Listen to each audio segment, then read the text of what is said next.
Bonjour et bienvenue sur ma chaîne. Ici, on parle de leadership, de pédagogie et de développement professionnel. Je suis Sarah Thériault, fondatrice de Savoir Petite Enfance et j'accompagne des porteuses de projets et des fondatrices de structures depuis 2014. Si tu es fondatrice et que tu ressens le besoin de faire le point sur ton parcours, tu es exactement au bon endroit. Abonne-toi pour ne rien manquer. On continue. Donc, si tu regardes cette vidéo, c'est probablement parce que tu ressens le besoin de faire le point. Pas pour te juger, pas pour te comparer, mais pour comprendre où tu en es vraiment dans ton parcours de fondatrice. Je te propose ici un vrai temps de coaching. Prends un carnet, une feuille ou reste simplement à l'écoute. Et surtout, réponds avec honnêteté. Pour toi.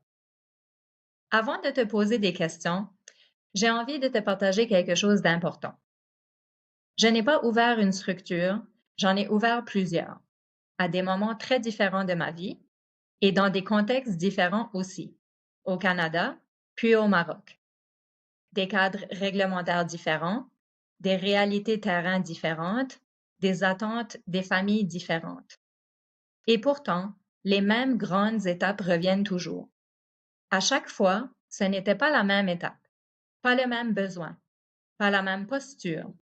C'est exactement pour ça que je te parle aujourd'hui de parcours qui n'est pas toujours linéaire, parce qu'une structure évolue et la fondatrice avec elle.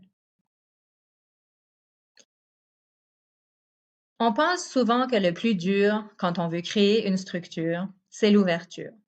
Les normes, le projet pédagogique, le plan d'affaires, l'agrément. Et oui, tout ça demande du sérieux, de la rigueur et une vraie capacité à structurer. Mais avec les bons repères, avec une bonne connaissance du terrain, c'est faisable. Ce que je vois, moi, depuis des années, ce n'est pas l'ouverture qui fait tomber les fondatrices. Ce qui fait la différence, ce n'est pas d'ouvrir, c'est de durer. Parce qu'une fois les portes ouvertes, une autre réalité commence. La réalité du quotidien. Des équipes à accompagner, des parents à rassurer, des décisions à prendre, de la qualité à maintenir jour après jour. Et très vite, ce n'est plus la question de savoir comment ouvrir, mais de savoir comment rester aligné sans s'épuiser, comment faire grandir une équipe sans tout porter seul et comment maintenir la qualité sans être partout. Et c'est pour ça que je le dis souvent. Ouvrir n'est pas le plus difficile. Le vrai enjeu, c'est ce qui se passe après. Et c'est exactement là que ton rôle de fondatrice commence vraiment à évoluer. Dans cette vidéo, je vais te présenter les 4 grandes étapes. La première, c'est de l'idéation à la planification. C'est la phase qui consiste à générer des idées innovantes, à analyser les besoins du marché et à poser les bases d'une vision claire pour ton projet. Ensuite, la phase de création et de lancement de la structure. Le lancement implique la mise en œuvre des idées, la création d'un produit ou d'un service minimum viable et bien sûr le début de l'interaction avec les premiers clients, donc les premiers enfants, les premières familles, pour recevoir des retours essentiels. Ensuite, vient l'expansion et la diversification.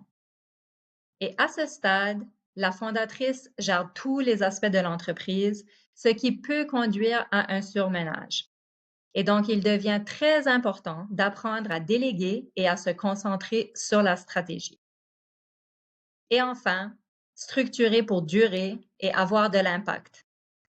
La dernière étape se concentre sur cette durabilité à long terme, le développement d'une organisation résiliente et capable de croître au-delà de sa fondatrice. Explorons-les maintenant, une à la fois.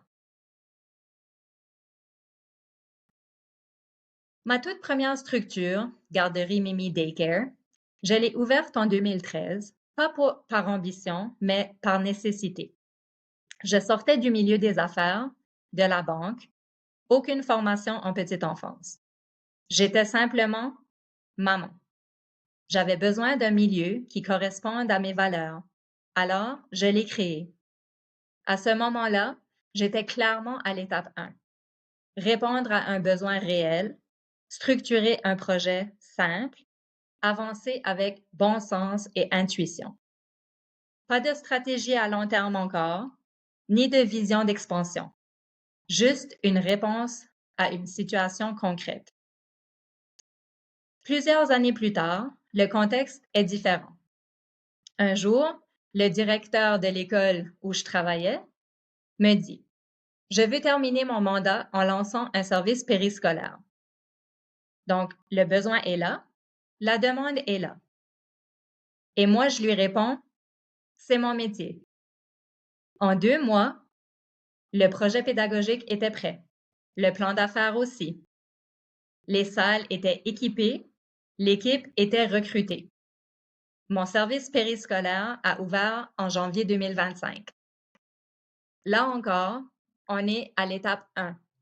Identifier un besoin clair, poser un cadre structuré et transformer une idée en projet concret. Donc, voici mes questions pour toi. D'abord, est-ce que le besoin auquel tu veux répondre est clairement identifié? Est-ce que la demande est réelle et concrète dans ta communauté? Et est-ce que ton projet est suffisamment clair pour passer à l'action? Donc, si tu en es encore là, tu es au niveau 1. Et quand cette étape ou quand ce niveau est bien posé, la création devient possible. Ce qui nous emmène au niveau 2. Quand je me suis lancée la première fois, je n'avais pas d'expérience en petite enfance, mais j'avais autre chose. Plusieurs années d'expérience en entrepreneuriat et un diplôme en administration des affaires. Et ça, évidemment, ça change beaucoup de choses. Ça m'a permis de structurer rapidement, de comprendre les enjeux financiers, de prendre des décisions, de lancer plus vite que d'autres. À ce niveau-là, on est dans le concret. On ouvre, on accueille, on recrute, on ajuste. On fait beaucoup soi-même. On apprend vite sur le terrain et on compense parfois. C'est intense, mais c'est une étape qui est absolument nécessaire. Donc, mes questions pour toi sont les suivantes. Es-tu très présente sur le plan opérationnel?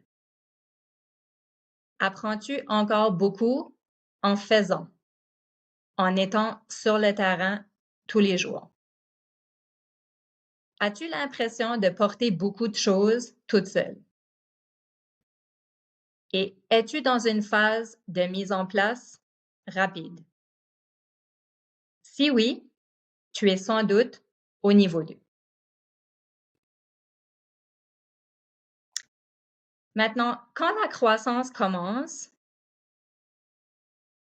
mais que tout ne peut plus reposer sur toi, on est au niveau 3, à l'expansion et à la diversification.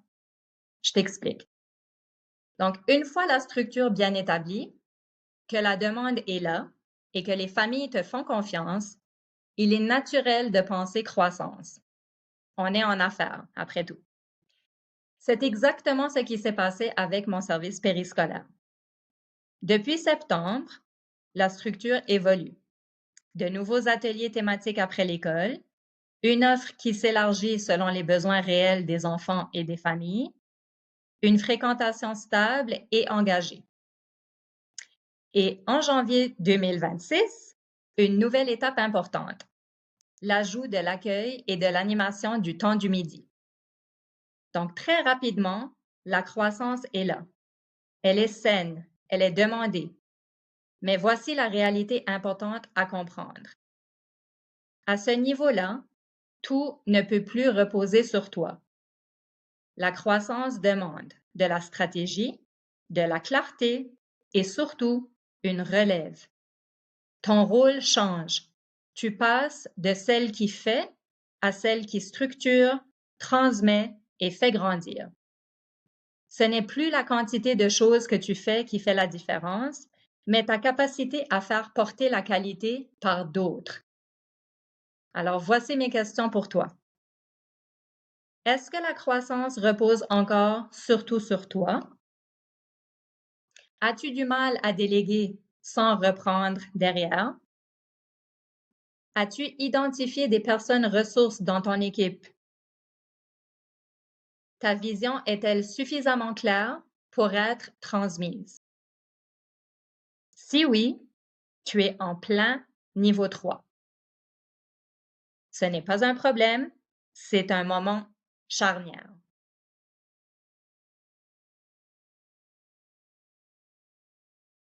Niveau 4, structuration pour la franchise et l'impact. Donc, rendu à ce niveau, on ne crée plus seulement pour soi, on transmet. Et c'est exactement ce qui s'est passé pour moi avec la garderie Mimi Daycare 2 en 2014. À ce moment-là, une amie cherchait du travail. Des parents cherchaient des places pour leurs poupons. La demande était là, mais surtout, le modèle existait déjà. Je n'ai pas ouvert une deuxième structure pour moi. J'ai accompagné quelqu'un d'autre à ouvrir. J'ai transmis une vision, des pratiques, des processus, un cadre de qualité. Et c'était une réponse à un besoin réel, une duplication maîtrisée, un transfert de compétences. Ça, c'est le niveau 4. Quand ton expertise ne sert plus seulement ton projet, mais devient un levier pour les autres. Donc, mes questions pour toi sont, est-ce que ton modèle est transmissible? Est-ce que d'autres pourraient porter ta qualité? As-tu formalisé ce qui fait la force de ta structure? Et as-tu envie d'avoir un impact au-delà de ton établissement? Si oui, tu es probablement au niveau 4. Si aujourd'hui je suis capable de lancer rapidement, de structurer efficacement, d'accompagner d'autres fondatrices, ce n'est pas par hasard.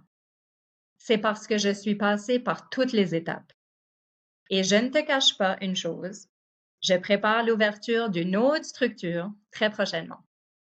Parce que quand tu connais le parcours, quand tu as la méthode, tu sais faire. En peu de temps et avec clarté. Maintenant que tu as entendu ces différentes étapes, tu te reconnais peut-être dans une ou même dans plusieurs à la fois. Et c'est exactement pour ça que j'ai créé un guide gratuit qui s'appelle Réussir sa carrière en petite enfance. Dans ce guide, je te présente les 3 grands parcours professionnels en petite enfance, éducatrice, directrice et fondatrice. Tu y trouveras aussi un outil d'évaluation et d'autres questions de réflexion pour t'aider à clarifier où tu en es aujourd'hui et ce qui ferait vraiment sens pour la suite. Donc, ce n'est pas un guide très théorique, c'est un point d'ancrage pour réfléchir à ton parcours avec du recul et bien sûr sans jugement. Donc, tu peux le télécharger gratuitement maintenant. Le lien est juste en dessous. Avant de fermer cette vidéo, j'aimerais te proposer un dernier temps de réflexion. Demande-toi simplement, à quelle étape tu te situes aujourd'hui? Quels sont les défis ou les obstacles qui t'empêchent d'avancer en ce moment? Et surtout, quelle est la prochaine étape concrète que tu pourrais poser? Pas 10 actions, une seule, claire, réaliste. Parce que comprendre où tu en es, c'est bien, mais passer à l'action, c'est ce qui change vraiment les choses. Et si tu sens que tu as besoin d'un regard extérieur, de clarté ou de structure pour avancer, 2 options s'offrent à toi. Tu peux réserver une consultation gratuite avec moi. On prendra le temps de faire le point ensemble sur ta situation, ton étape actuelle et ce qui pourrait t'aider à avancer sans t'épuiser. Le lien est dans la description de la vidéo. Et si tu préfères avancer à ton rythme avec des outils, des formations et un accompagnement continu, Tu peux aussi rejoindre l'Académie des savoirs. C'est un espace de développement professionnel pour les éducatrices, les directrices et les fondatrices qui veulent structurer leur pratique et leur leadership dans la durée. Alors maintenant, dis-moi en commentaire, à quelle étape tu te situes aujourd'hui? Je te lis. À très vite!